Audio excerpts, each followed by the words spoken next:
for the longest time. As of week 4, 3 hero pa lang inakita natin sa kanya. I hope mag-Arlo dito. Itong si Lansu. Allow me But to that is lead the different. charge. Hilda XP? Kamusta ba tayo sa Hilda XP ngayon, Wolf? Well, hindi na siya wala siyang stun. Against Alice, I guess it's okay. Pero, laban sa Assassins, ever so reliable yan. So, tingin ko hindi ganun kaganda yung synergy with Kalea. Pero at least may pang frontline sila laban sa isang Harley. Tingin ko, to answer your question, Athena, gana siya sa game na to. Okay. Nakita naman natin yung angulo kanina. He got it with the Alice. But with the Hilda, kinda tricky. Pero sa mga gana. Pero all in all din, yung synergy na pinag-uusapan natin na magre-reflect ba here onto Twisted Minds as ONIC is just finding one more game win to ensure a sweep dito sa match natin. Yup, and in addition, we were talking about early game para sa ONIC Philippines. Nandun yung Harley, so it is to be expected. Pero yung Bruno na kanilang magiging pick-up dito would probably give a hard time para dun sa Claude na gagamitin itong si Owl dahil nga mana centric na yung Claude na ito. So this is gonna be the first time in MPL PH na makikita natin yon. So how will Owl adjust to that situation?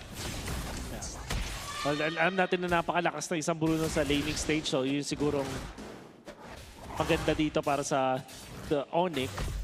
And honestly, sobrang gumanda yung Bruno pick, lalo na dun sa last pick na Hilda. Kasi yung Hilda, it counters this Harley. Pero eventually, masasaktan na yan sa DPS ng isang Bruno. Oo, he just needs time kung sakali. And for Twisted Minds, yung oras sa umpisa talaga ang ating mas binabantayan. An early poke around here for Sean and Kaloy. Present day mobility, ito nga in-expect natin na pros kapag may Kagura ka. But eventually kasi, mahahuli ka rin. Hindi yata nila inasahan na magiging ganito kakati yung damage. It's gonna be a 1-for-1. Bumalik. Pero ang nangyari, si Super Prince yung nakakuha ng kill para sa ONIC, samantalang sa kabila, it's Kaloy. Sobrang ganda ng pinapakita dito ni King Kong. Nagiging importante. At syempre, si Sean na rin na nakikipagsabayan talaga. Tingin ko, mas masaya dito ang ONIC dun sa First Blood. Oo, lalo na nakita natin lahat sila ay nakikinabang ng husto. But to go back, no, nakita naman natin yung efficiency kasi ni King Kong talaga mag-sort out ng perfect target sa members ng Twisted Minds. Ang laking problema, but they have a way naman para mapigilan tong Harley. Proactive din kasi yung ginagawa na approach ng parehas na teams, maraming aktibidades na nangyayari doon sa bandang gitna. But now they're gonna be transitioning para sa pinakaunang pagong ng laban na ito. It's gonna be brusco, terrifying, actually immobilizing. Anything is not possible anymore para dito kay Kaloy dahil siya ang babagsak. -1 na naman para sa Twisted Minds at si Lansu naman ang kakapit sa damo para kahit paano makapag-regenerate ng kanyang buhay. It's gonna be MP na kahit paano makakuha ng turtle. It's gonna be a Nasho Umbrella Flea para makatakas si Sean. Nagamit niya na rin yung overturn at si Lansu ay mag-e-escapo na rin. It's gonna be Twisted Minds actually getting an objective. Lansu showing us kung bakit lamang ang Hilda at bakit nila nilasmik yan. Nakita natin na hindi siya mahahawakan ng isang Harley. Walang DPS sa kanya. And of course, sa Valentina, tatangkihin lang niya yung damage all throughout. Nakita naman natin for Twisted Minds na dinance around nila. They just waited for the perfect timing and mas nakabuti rin kasi yung nag-retry battle doon na MP the King getting the first turtle habang si Brusco naman. Overtime, mabilisan lang. Napipick off. Again, this is the advantage na hawak ni Sean yung Kagura. It makes it so much easier para ma-burst down niya yung kanyang kalaban kahit na gano'n pakakunat yan. And in fact, baka nga hindi pa siya ganun kakunat since early game pa lang no Marcel. Yep. Ang ganda nung idea din ng Twisted Minds, no? Parang meron silang penetration and burst damage laban sa isang low HP hero na makunat nga lang talaga. That's Brusco, the Marcel. At 2 deaths on the Marcel, at the 3-minute mark, nako, hindi magandang signal stop para sa side ng ONIC. That's why they need to be really careful nga dito sa mga sudden in and out ni Sean. For Twisted Minds naman, we've mentioned yung timeline naman onto the early game talaga ang ating tinitignan. Kung kamusta nga ba sila later on pagka nag-clash ulit onto the turtle. Looking at it right now, it's actually ONIC Philippines na gusto sanang makapag-engage. Kung hindi gumana, yung targeting nila sa may bandang itaas, gusto nilang mapuruhan ay walang iba kundi itong si Owl. Pero hindi rin naman papalagang Twisted. They're gonna stay under their base. So parehas na naman na walang nagalusan. Tsaka may part doon na parang sila na yung naghahanap ng gulo instead of ang Twisted Minds ang laging hanap ng hanap at nag-initiate onto Brusco.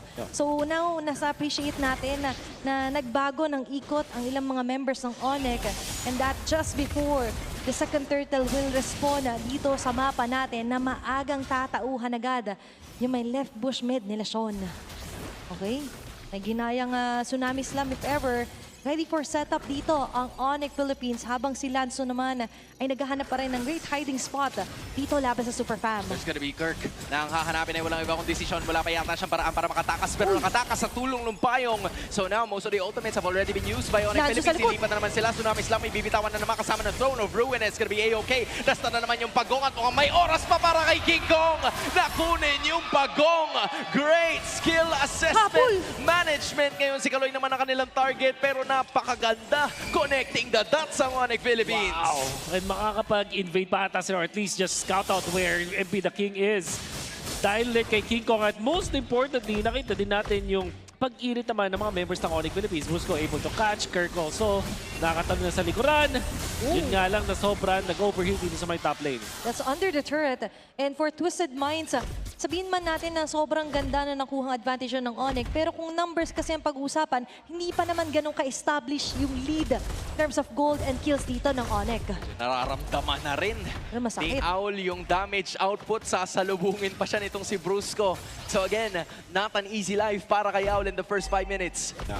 Especially kakapit lang ng Thunderbelt nito ni Brusco. Gusto na talagang ihampas. Oh, Protektahan mapipilitan. sana. Still A-OK. Itong si Owl pero mapapakaway siya. Nandun Sean naman sa si likod. Sean. Gagamit na naman Yin Yang overturn pero wala siyang tatamaan sa pagkakataon na yun. It's gonna be another stun. Si Kaloy na naman na maiipit. Si King Kong nasa bandang likuran. It's ONIC dissecting Twisted Minds completely. That's just too much. Tag team mula sa ONIC, pinagpasahan yung kanilang mga nakakalaban din. Napakaganda namang pagka-dive noon. But of course, Savero dealing so much damage dun sa teamfight na yun. King Kong ang tumapos.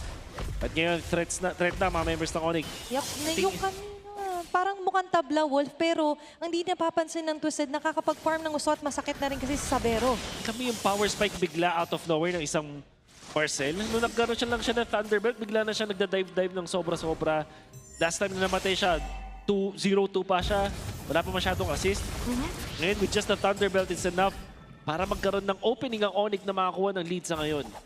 Napanghahawakan na nila yung gusto Kasi sabi mo nga, Brusco was just waiting. At ngayon kahit siya na mismo yung pumronta lagi.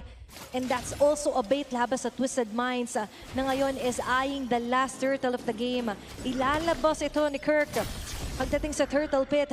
Pero hindi yata muna lalabas dito. Sila MP the King still hiding dito sa may top lane. Dahil hinintay nila itong si Owl na makarating doon sa laban. At walang mamamataan, dalawang ultimates halos ang ginamit ng dalawa sa mga miyembro ngayon ng ONIC. Twisted Minds, now is their time para makapag-advance in this certain situation. MP the King na naman ang tumatarget. Kirk doing actually the same thing as si Kaloy nasa may badalikuran. Nandun naman yung stun golden hour para doon sa pagong. Laban na naman ito si Kirk. Si Brusco ang mamataan. Magbabakaway sila pero si Kirk tuloy-tuloy pa actually doing the front lines. Looking at it again.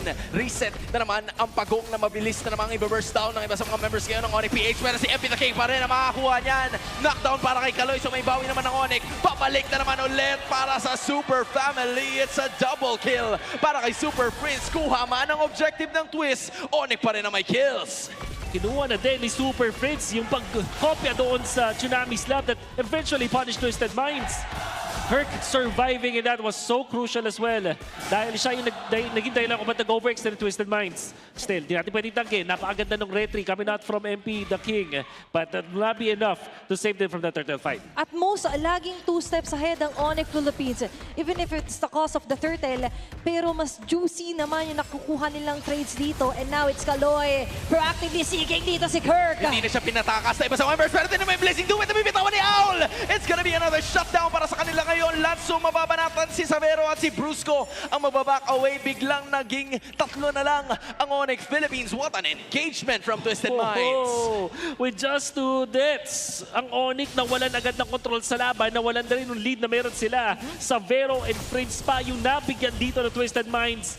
Owl, what an entry with this Claude. Ma-nerf man because of that mana na requirement na sa isang Claude. Pag naman talaga napag-blazing do it ka ng ganon, solidong-solido. All you can can nerf the hero, but you can never nerf the player. Owl na yan eh. Nakita naman natin na kahit hindi man 360 yung vision niya, naging 360 naman yung blazing duet niya onto crucial members of ONIC Philippines. And now, sabi nga natin, that is just 2 members down, pero natakat agad yung lead na hawak ng ONIC Philippines. And talking about the items as well, nakakahabol na rin kasi kahit papano dito si Owl. And that is just 200 gold na lamang nitong si Savero, who is currently 1-1 and 4 battle spells para sa ONIC kasi okay, ganun din naman para sa Twisted. So again, wala munang magkakaroon ng engagement dahil 5 segundo na lang ay lalabas na ang pinakaunang Lord ng game number 2. Yung sudden movement ng Twisted na nakapagpaspook dito sa mga members ng ONIC Philippines. And ito yung sinasabi natin, appreciate natin. Yes, yung Hilda, medyo mahihirapan man siya, but when he manages to find the right angle doon ni kay King kung kahit abangan yung space escape or even Savero at Mosa, ay mas maganda yung magiging foundation or forte dito ng Twisted Minds. And now, pag-uusapan din natin yung pagtao nila dito sa Lord na sisimulan and most likely ay hindi naman kukunin agad ng ONIC. Si 3 items para kay King Kong. Di na basta-basta. Ito, kanyang build. And of course, it will allow him to have almost unlimited na mga dash as the Harley. So, nandito na tayo sa King Kong moments where lagi siya nagpa-poke, lagi nagpapalow ng kalaban. And now, he's not safe from this one. Yep. So is MP the King. It's all about making his presence known. At kung sino man yung nakikita natin na very vulnerable sa ganon ay si Owl, especially Sean as well. Pero mamaya nila problemahin yan kasi sa ngayon ay mukhang ang ONIC pa rin na masasabi natin may hawak dito sa posisyon sa Lord na nire-reset lang ni Savero at nag-aantay lang sila kung sinong lalalim sa members ng Twisted. Yung mga ganitong klase ng ganap, alam mong may mangyayaring malaki pagkatapos. Ito na yun eh. Talagang hinay-hinay lang. Trinity para dito sa Claude. Tahimik lang ng konti, nabuo na rin ni Owl gaya nga ng nasabi ni Wolf kanina. Twisted Minds working on both lanes. Mukhang matatagpuan nila si King Kong na nasa may bandang ibaba. Ito na yata ang bintana para sa Twisted. Anong kanilang gagawin sa pagkakataon na ito? All 5 men are there available. Kalahati na rin ang buhay ng Lord pero tila hindi sila nag-e-engage. Okay. Dahil alam nila na nagbalik na kaagad si King Kong mula sa ibaba ng ating mapa. And this might be another reset. Wala na namang galawan mula sa kabilang team. Oh, the Lord dance. Dito natin nakikita yung appreciation for ONIC. Na sabihin pa natin napapalayo si King Kong, but at what cost naman, okay lang kasi mabilis makakabalik with the space escape. Correct me if I'm wrong, Wolf. Nagsimula tayo 9:30. Parang ganun nga, no? Magdo 12 minuto na tayo, pero still, backing daw mag-evolve. Mag-evolve na yung Lord. Mag-evolve na yung Lord. Parating na tayo sa 12 minutes at yun na yata ang magiging kaso. Wala na rin yung mga holy defense ng ating mga inhibitors. So mukhang ito na ang posibleng pagkakataon para magpalagad sila at nagbaburst down na naman ng ONIC. Naging aware na ang Twisted at si Kiko makakakuha niyan. It's gonna be another tsunami slam na bibitawan na ito si Bruce Kong. Kung mawawala si Kirk, pupulas. At si Lansu sa may batalikuran. Si King Kong na naman ang mamamataan. It's gonna be the rest of the members of Twisted Minds actually locking in. Pero sa naiwan, si Kaloy, si King Kong mag-burst out sa tulong ng mga baraha at mukhang wala nang mawawala sa Twisted Minds. Pero ang ONIC ang nakakuha ng Lord. Very important Lord doon na Tina na nakita natin mula dito sa ONIC. At syempre, yung idea nito is makakalabas sila sa lane. Actually, yung death dito ni Brusco, hindi na i-invade niya ng ONIC Philippines at this point. Basta nagawa mo yung trabaho mo with that golden hour, you're gonna be fine. And ONIC has regained the lead because of that. Tsaka maganda yung dance around nila. Kasi at most, oo, may mapatay man, pero it's just 12 minutes into the game, makakaabot naman. As long as they get the Lord, all is good here para sa ONIC, still establishing the lead. At yung mga members ngayon ng Twisted Minds, ang masasaraduhan ng pinto sa mga inner turrets nila, even on the mid lane and bottom lane, lahat covered na. It's going for ONIC time again. At si Super Prince may ginayang Evil Queller. Ito na naman yung kopya. Actually, yung payong na ibinato nitong si Sean, tila nawindang sila doon kasi yung twist na kaligtaan na nagmamarcha na yung Lord sa may bandang ibaba at basag na naman yung inhibitor. Super Prince still poking, using the damage output. Andun din si Kirk, pang-90 Southern Throne of Ruin, and then Kaloy will no longer be able to escape dahil yung baraha ni King Kong ang magpapabagsak sa roamer na twist. Very crucial take here at nakahit pa yung front runner para sa Twisted. At nakita nyo, hindi nga ginamit yung Deadly Magic agad-agad. Nakapagbato pa siya dun kay MP, so na-zone pa si MP, nakapag-push pa sila sa baba. King Kong just playing out of his mind. But of course, Kirk with that play para ma-stun na itong si Kaloy. At si King Kong nakatago na naman sa kanyang bush. Pumasok ulit, imbis na pag ganun yung ginawa ni Prince. Pero same idea, same result ang ginagawa ng ONIC Philippines. Gaya na nangyari ng game number 1. Si King Kong naman na namatay. Si Sean ay mukhang mawawala ng tuluyan. It's gonna be ONIC Philippines taking another one down. Tatlong mga heroes ang namataan ni Brusco at wala nang iba pa. Umatake si MP the King para sana makapalagpa yung iba sa mga members ng Twisted Minds at Kaloy doing his very best para ma-zone out yung iba. Owl na naman na makakatakas pa using the Winter Clock. Pero ibanahin na lang natin ang target. Si Kaloy na lang ang ating pabagsakin. 4 pa ang nasa ONIC. Ito na yata ang ating paraan para tapusin. As for B2 situation para doon sa mga bola na binabato nitong si Savero. As the rest of the members are doing their best to lock in already. Owl and Lansu ginagawa ang kanilang makakaya para makadefense at makarating yung tatlo sa kanilang mga kakampi. Will this be enough? The answer might just be yes. Pero ito blazing duet came just in time. No! ONIC Philippines! Diversion! Distraction! ONIC sweeps the series! Completing the mission.